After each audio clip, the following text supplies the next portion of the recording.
Welcome to the journey. दुनिया का हर देश एक सिस्टम से चलता है। क्या आप इस सिस्टम को जानते हैं? आइए आज हम आपको इन 12 सिस्टम के बारे में बताएंगे जो आप इन स्क्रीन पर देख सकते हैं। Please show the screen.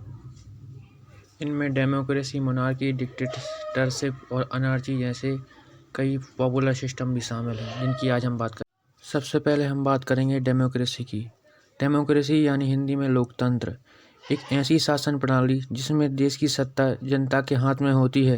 जनता अपने प्रतिनिधि को वोट देकर सरकार बनाती है, तो यह लोकतंत्र या डेमोक्रेसी कहलाती है।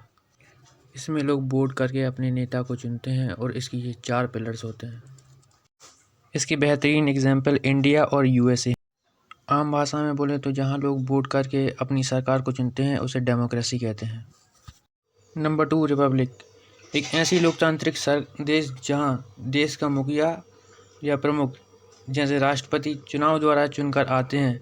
वंशागत या विरासत में खानदानी तौर पर चुने नहीं जाते, इन्हें उसे रिपब्लिक कहते हैं। रिपब्लिक डेमोक्रेसी का ही एक हिस्सा है।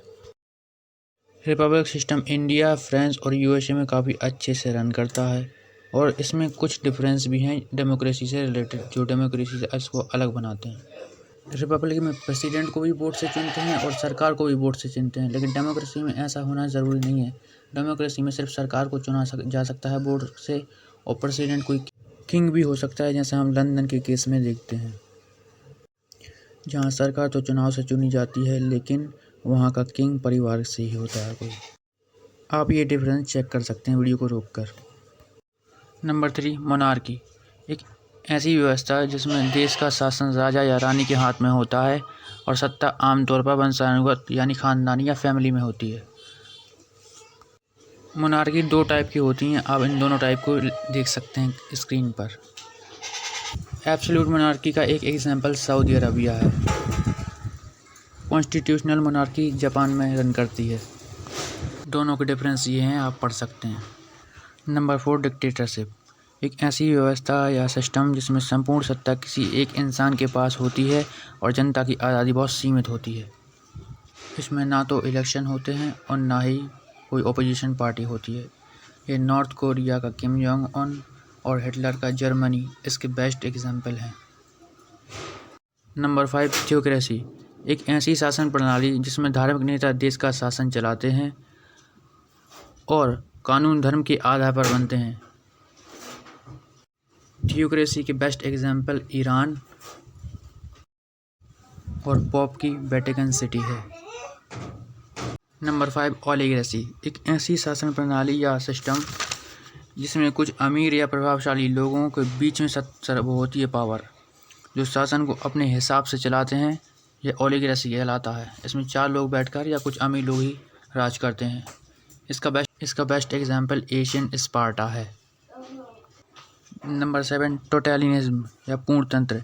एक ऐसी कठोर प्रणाली जिसमें सरकार जनता की हर गतिविधि पर नज़र रखती है और आज़ादी लगभग ना के बराबर होती है। उसमें हर चीज़ पर सरकार जनता की नज़र रखती है।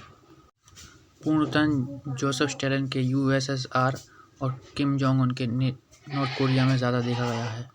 नंबर 8, अनार्की या अराजकता। ऐसी स्थिति जिसमें कोई सरकार या नियम नहीं होते, पूरा समाज अव्यवस्था और अराजकता में जीता है, उसे अनार्की या अराजकता कहते हैं। इसमें ज़्यादातर दंगे और लूटपाट जैसी स्थितियां सामने आती हैं। इसका बेस्ट एग्जाम्पल अगर हम लें तो सोमालिया में हुए गृह युद्ध के बाद की स्थिति थी और गृह युद्ध के टाइम थी। Number 9, technocracy. एक ऐसी व्यवस्था या सिस्टम जिसमें वैज्ञानिक या इंजीनियर या टेक्नोलॉजी एक्सपर्ट शासन करते हैं, यानी नीतियाँ ज्ञान और डेटा के आधार पर बनती हैं, टेक्नोक्रेसी कहलाती है। इसमें लोग योग्यता यानी काबिलियत और ज्ञान के आधार पर शासन होता है। ये सिस्टम चाइना और सिंगापुर में ज़्यादा देखा गया है। नंबर 10, प्लूटोक्रेसी या धनतंत्र। ऐसी व्यवस्था जिसमें सत्ता उन लोगों के पास होती है जो सबसे अमीर होते हैं। पैसा ही पावर का सोर्स बन जाती है, उसे प्लूटोक्रेसी कहते हैं। सब कुछ पैसे से चलता है इसमें सारी चीज़ें अमीरों के पक्ष में होती हैं और गरीब बस देखते रह जाते हैं। ये व्यवस्था रोमन एम्पायर में ज़्यादा थी। नंबर 11, फेडरलिज्म या संघीय शासन। ऐसी प्रणाली जिसमें सत्ता केंद्र और राज्यों के बीच बटी होती है संघीय शासन व्यवस्था या फेडरलिज्म कहलाती है। ये सिस्टम यूएसए और इंडिया में काफ़ी अच्छे से रन होता है। नंबर 12 कम्युनिज्म, एक ऐसी व्यवस्था या विचारधारा जिसमें सभी संसाधन और संपत्ति समाज की साझा होती है। इसमें ना कोई अमीर होते हैं ना गरीब होते हैं। इसमें सब कुछ सबका होता है, ना कोई अमीर होता है और ना कोई गरीब होता है।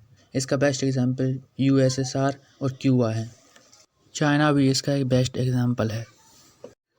इन सिस्टम के अलावा भी और भी सिस्टम एग्जिस्ट करते हैं, पर उनके बारे में अगली वीडियो या फिर कभी बात करेंगे।